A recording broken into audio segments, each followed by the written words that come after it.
오래전에 9.11 테러가 일어나고 미국의 부시 대통령이 16만 명의 군대를 이라크에 보내서 보복 전쟁을 했습니다.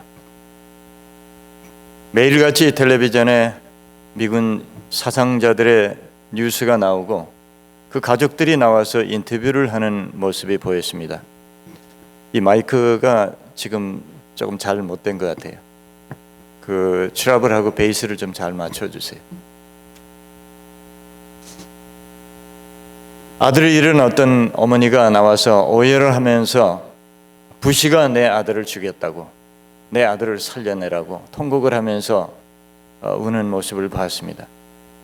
조금 후에는 아들을 잃어버린 아버지가 나와서 내 아들이 죽어서 너무 마음이 아프고 슬프지만은 내 아들은 우리 국가와 민족을 위해서 장렬하게 전사를 했기 때문에 나는 자랑스럽게 생각한다. 오히려 하나님 앞에 나는 감사한다. 그렇게 얘기를 했습니다.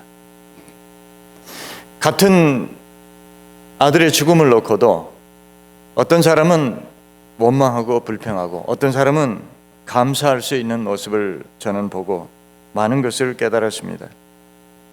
우리는 이 세상 살면서 많은 감사를 하고 삽니다. 날마다 감사하고 삽니다. 성경에도 보면은 수없이 많이 감사하라고 하는 말씀이 있습니다. 모든 일에 감사하고 감사함으로 성전문에 들어가고 감사로 하나님 앞에 제사를 드리라 그렇게 말했습니다.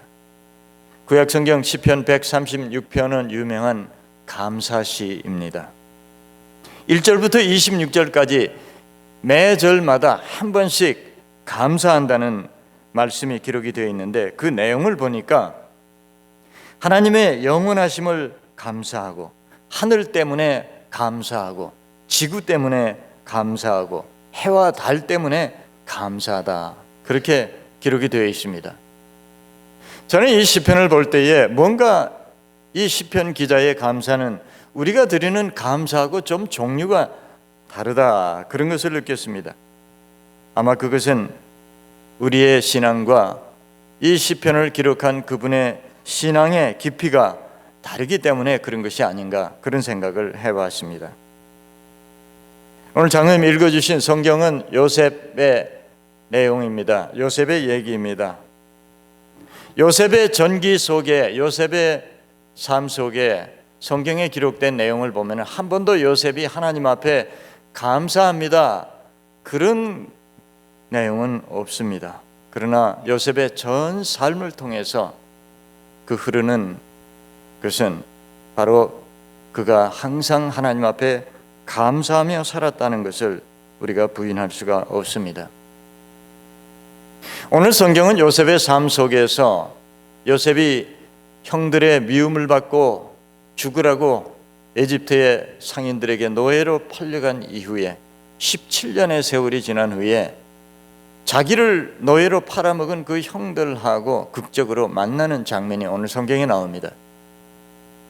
17년 후에 만나보니까 자기를 팔아먹은 형들은 거지꼴을 하고 서 있고 팔려간 요셉은 세계적인 대국 에집트의 2인자가 되어가지고 그들 앞에 서 있는 모습이 오늘 성경의 장면입니다.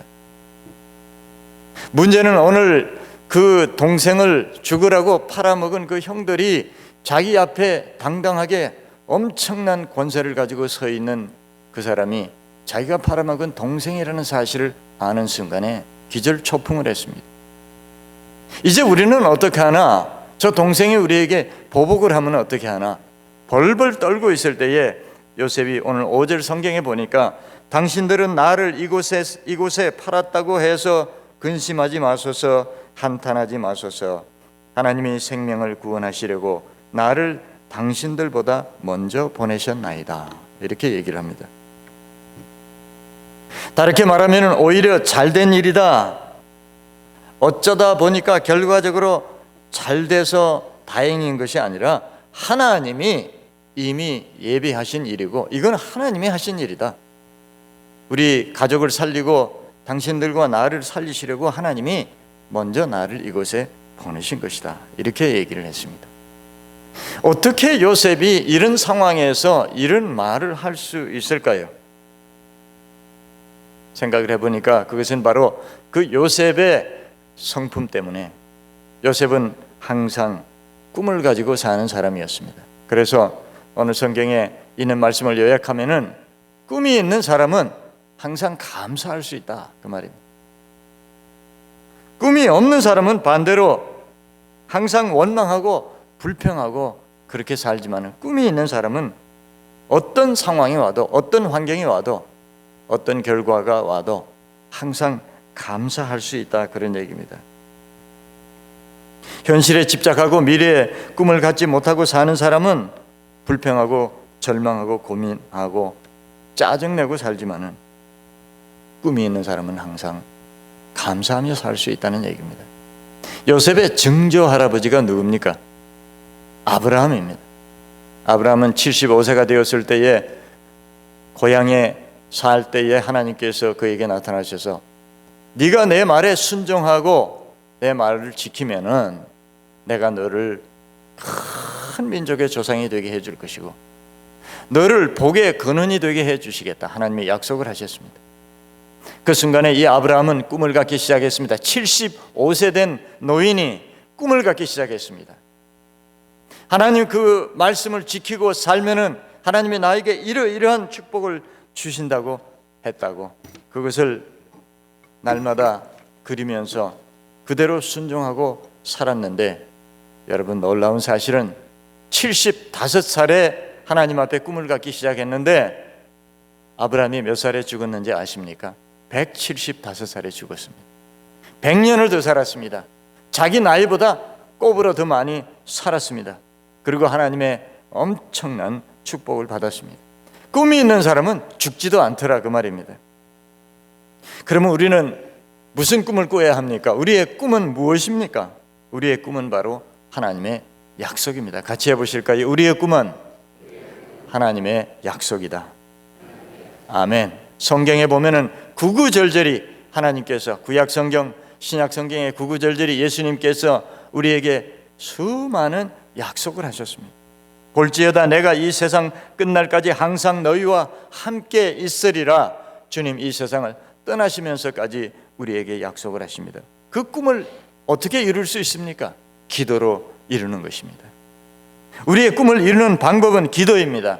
기도할 수 있는데 왜 걱정하십니까? 기도할 수 있는데 왜 염려하십니까? 우리 늘 하나님 앞에 찬송하지 않습니까? 우리의 꿈의 최고의 꿈은 무엇입니까? 천국입니다. 우리의 꿈의 최고의 결정체는 바로 천국입니다. 이 세상에 모든 것이 다 없어져도 천국은 우리에게 있습니다. 하나님이 천국을 우리에게 주신다고 약속하셨습니다. 저는 찬송가 190장, 여러분 너무나 잘 아시는 찬송이죠. 그 찬송을 부를 때마다 가슴이 뜨거워집니다. 주여 지난 밤 내 꿈에 배였으니 그 꿈 이루어 주옵소서. 같이 하십니다. 밤과 아침에 계시로 보여주사 항상 은혜를 주옵소서. 나의 놀라운 꿈 정녕 남이 끼는 장차 그 은혜 받을 편이 나의 놀라운 꿈 정녕 이루어져 주의 얼굴을 배우리라. 아멘. 요셉은 하나님 앞에 감사하는 삶을 살았는데, 두 번째 이유는 요셉은 어떤 상황, 어떤 환경에서도 불평과 불만과 원망이 없었더라 그 말입니다. 불평이 없고 불만이 없고 원망이 없으면 저절로 감사가 나오게 되어 있습니다. 기라성 같은 형들에게 미움을 받아서 왕따를 당해가지고 에집트의 노예로 팔려갔는데 다행히도 에집트 관료의 집에 채용이 되어가지고 그곳에서 성실하게 일을 했더니 또 인정을 받아가지고 잘 나가나 했는데 그 여부 같은 그 집에 부인한테 유혹을 받아가지고 그것을 뿌리치고 나오는 바람에 모함을 받아서 감옥에 갇히게 되고 감옥에 들어가서 또 열심히 성실하게 했더니 인정받아가지고 감옥에서 편안하게 지내고 있었는데 꿈을 잘 해석을 해주었더니 왕의 신하들이 결국은 요셉을 배신하고 요셉과의 약속을 지키지 않는 바람에 절망 가운데 있었어요. 이렇게 잘 나가다가 또 나락으로 떨어지고 잘 나가다가 또 배신당하고 이렇게 했는데도 성경 어디를 봐도 요셉은 원통해하고 분해하고 그냥 그 분을 삭히지 못해서 어쩔 줄 몰라 하는 그런 모습을 전혀 볼 수가 없어요. 성품이 그래서 그런지 교육을 받아서 그래서 그런지는 몰라도 이 젊은 나이인데 17살에 팔려가서 고작 나이가 되어봐야 20몇 살, 30살, 30세도 안 되었는데 이런 젊은 사람이 어떻게 이렇게 이런 환경, 이런 상황 가운데서도 원망하지 않고 불평하지 않고 원한을 갖지 않았는지 참 알 수가 없어요. 그는 하나님, 살아계신 하나님만 의지했기 때문에 자신을 의지하지도 않았고 세상 사람 그 누구도 의지하지도 않았고 어떤 환경도 그는 기대하지 않았어요. 오직 살아계신 하나님이 나와 함께 하셔. 그 하나님이 내 편이시기 때문에 하나님이 결코 나를 버리지 않으신다는 그 믿음 가지고 살았기 때문에 그는 불평하지 않고 원망하지 않았어요. 자기라고 하는 우상을 섬기지 않았다 그 말이에요. 여러분, 갑자기 왜 우상으로 말이 비약하느냐 생각하실지 모르지만 가만히 우리 자신을 분석을 해보면은 왜 우리가 환경과 다른 사람에 대해서나 어떤 결과에 대해서 우리가 분노하고 우리가 원한을 갖는 거 하면은 나 자신이 우상이 되어 있기 때문에 그런 겁니다. 내 뜻이 이루어지지 않기 때문에 내 마음대로 되지 않기 때문에 나가 항상 우상이 되어 있기 때문에 거기서 분노가 일어나고 거기서 원망이 일어나고 불평이 일어나는 겁니다. 그래서 어떤 분의 글을 보니까 한번 보여주시죠. 우상이 뭐냐? 우상에 대한 정의를 이렇게 내렸어요. 그것이 없이는 못 산다고 생각하는 것이 있습니까? 그게 우상이라니. 나 그거 없이면 못 살아. 그게 다 우상이라는 거예요. 두 번째 한번 보세요. 당신이 모든 것을 희생해서라도 꼭 이루려는 무슨 꿈이 있습니까? 그게 다 우상이라는 겁니다. 세 번째 한번 보세요. 하나님보다 더 우선해 두는 것이 있습니까? 그게 다 우상입니다. 여러분 가만히 생각해 보세요. 이 세 가지에 걸리지 않은 사람이 이 세상에 아무도 없어요. 매일매일 이 말을 잘 생각해 보면은 매일매일 우리는 나라고 하는 우상을 섬기면서 산다고 하는 것을 알 수 있어요. 많은 사람이 그렇게 얘기합니다. 그거 우상 아니야. 그냥 그거 다 이루어지면은 내가 그거 가지고 하나님 잘 섬기려고 하는 거야. 그거 다 하나님 섬기는 수단이고 방법이야. 그래서 내가 그걸 추구하는 거야. 다 그렇게 말합니다. 그러나 그 순간 그것이 우상이라고 말해요. 왜냐하면 하나님보다 항상 앞서고 하나님보다 먼저 되고 교회 가는 것보다 먼저 되고 예배 드리는 것보다 먼저 되고 교회 봉사하는 것보다 먼저 되고 다 먼저 되는 것은 전부 우상이라는 말이에요. 그러니까 우리는 하늘 때문에 감사 못하고 지구 때문에 감사 못하고 우리는 해와 별 때문에 감사가 안 나오는 겁니다. 왜? 내가 추구하는 것 그것이 내 눈앞에 있기 때문에 다른 것은 보이지 않는 거예요. 감사가 나올 수가 없어요. 제가 목회할 때 저희 교회 집사님, 남자 집사님 한 분이 가정이 참 어려움을 당해서 두 번째 부인을 맞아서 가정을 꾸렸는데 또 문제가 생겨서 법원에 왔다 갔다 하고 소송을 당해가지고 그래서 하루는 제가 그분을 라이드를 해가지고 제가 운전을 하고 옆에 타고 가는데 그날 봄날이었는데 너무너무 아름답고 햇살이 비치는데 너무너무 포근하고 아름다운 거예요, 날씨가. 그래서 제가 야, 오늘 참 날씨 좋네. 햇빛이 저렇게 아름다울 수가 있을까? 제가 그랬더니 그분이 갑자기 오늘 햇빛 났어요? 그러는 거예요. 옆에 앉아서 저하고 같이 차를 타고 가면서 그분은 해가 떴는지 햇빛이 났는지 구름이 꼈는지 비가 오는지 전혀 그게 눈에 보이질 않는 거예요. 왜? 지금 부인하고 소송을 당해가지고 법원에 왔다 갔다 거기에 그냥 온 신경이 거기에 몰입되어 있으니까 수십 년 동안 미국에 살면서 자기가 이루어 놓은 거, 자기가 만들어 놓은 것들이 다 물거품이 되니까 거기에 그냥 온 정신이 집중이 되어 있으니까 지금 햇빛이 났는지 비가 오는지 전혀 보이지 않는 겁니다. 우리가 이 세상 살아가면서 우리가 항상 먼저 생각하는 거, 하나님 생각이 나지 않고 먼저 생각나는 것, 그 자체가 우상이라 그 얘기입니다. 한국에서 어떤 분이 우스갯소리로 우리 한국 사람들은 감정이 풍부해가지고 기분 나쁘면은 천국 안간다고 그런대요. 에이, 나 기분 나빠서 천국 안 가. 그런다는 겁니다. 그 기분이 우상이에요. 그분한테는 항상 하나님보다 먼저 되면 그게 다 우상입니다.